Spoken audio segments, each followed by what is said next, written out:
몸은 하나인데 많은 지체가 있고 몸에 지체가 많으나 한 몸인가 같이 그리스도도 그러하니라. 아멘. 고린도 교회가 직면한 은사의 문제는 단순히 어떤 은사를 가졌는가의 차원에서 끝나지 않았습니다. 그것은 공동체 내부에서 서로를 비교하고 서열화하는 태도로 이어졌고 결국 관계를 불편하게 만들었습니다. 어떤 이들은 자신이 가진 은사가 더 중요하고 특별하다며 다른 이들을 업신여겼고 반대로 어떤 이들은 자신의 은사가 눈에 띄지 않는다며 소외감과 열등감을 느꼈습니다.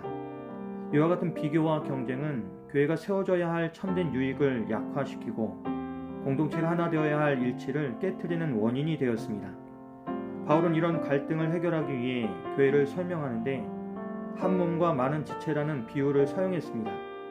그는 모든 성도가 성령 안에서 세례를 받아 그리스도의 몸에 속하게 되었다는 사실을 먼저 강조합니다. 출신이나 민족, 그리고 사회적 신분이나 성별과 같은 차이는 결코 중요하지 않았습니다.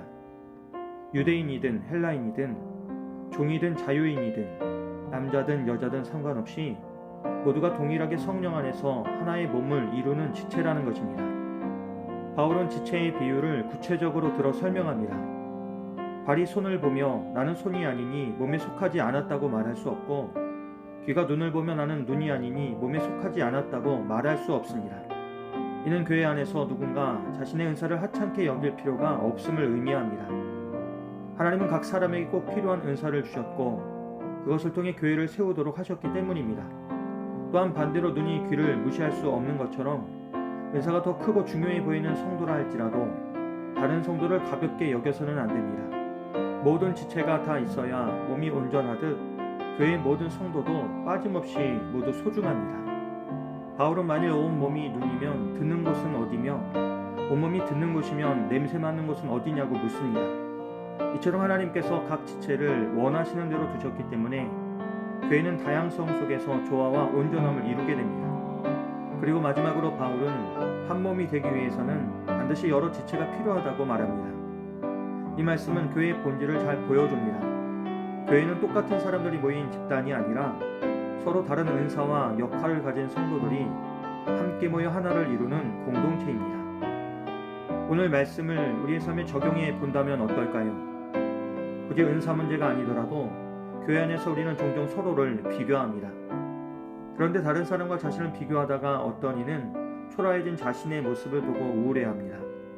그리고 어떤 이는 눈에 띄는 자리에서 자신이 섬긴다고 우월감을 갖기도 합니다. 하지만 하나님은 우리를 모두 특별하게 부르셨고 서로 다른 모습으로 교회 안에 세워주셨습니다. 각 사람은 성격과 기질이 다르고 경험과 배경도 다릅니다. 누군가는 앞에서 말하기를 좋아하는 사람이 있고 어떤 사람은 조용히 뒤에서 도와주는 것이 편한 사람이 있습니다. 어떤 사람은 관계 속에서 따뜻하게 다가가며 사람을 세우고 또 어떤 사람은 철저하게 책임을 감당하며 공동체를 든든히 붙잡아줍니다. 이렇듯 교회는 다양한 사람들이 함께 모여 하나의 교회를 이루고 있습니다. 그리고 하나님은 각 사람의 모습 속에 하나님의 형상을 담아두셨고 그 다양성이 교회를 더욱 풍성하게 만듭니다. 그러므로 우리에게 필요한 태도는 비교가 아니라 존중입니다. 내가 다른 사람보다 부족해 보인다고 해서 나 자신을 무가치하게 여길 이유가 없고 반대로 내가 더 드러난다고 해서 다른 이를 무시할 수도 없습니다. 교회는 누구도 불필요한 사람이 없는 것입니다. 어린 아이에서부터 어르신에 이르기까지 오래된 성도에서부터 이제 막 신앙생활을 시작한 성도에 이르기까지 모두가 소중합니다. 그렇게 하나님은 각 사람을 통해 교회를 온전하게 하십니다. 교회가 건강하게 세워지는 길은 바로 서로를 존중하는 데 있습니다. 손이 발을 필요로 하고 눈이 귀를 필요로 하듯 우리는 서로에게 꼭 필요한 존재입니다. 말씀을 전하는 사람이 있으면 그 말씀을 듣고 기도로 지지하는 사람이 있어야 합니다. 교회의 살림을 앞장서서 지혜롭게 감당하는 사람이 있다고 한다면 또 공동체의 가장자리에서 묵묵히 사람을 환영하고 돌보는 사람이 있습니다.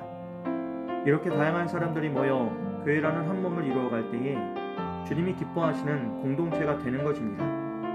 따라서 우리는 주님 안에서 나 자신을 귀하게 받아들이고 동시에 다른 사람들을 소중히 여기는 태도를 가져야 합니다. 교회의 가치는 은사의 크고 작음이 아니라 서로 다른 사람들이 한 몸으로 어우러지는 데 있습니다.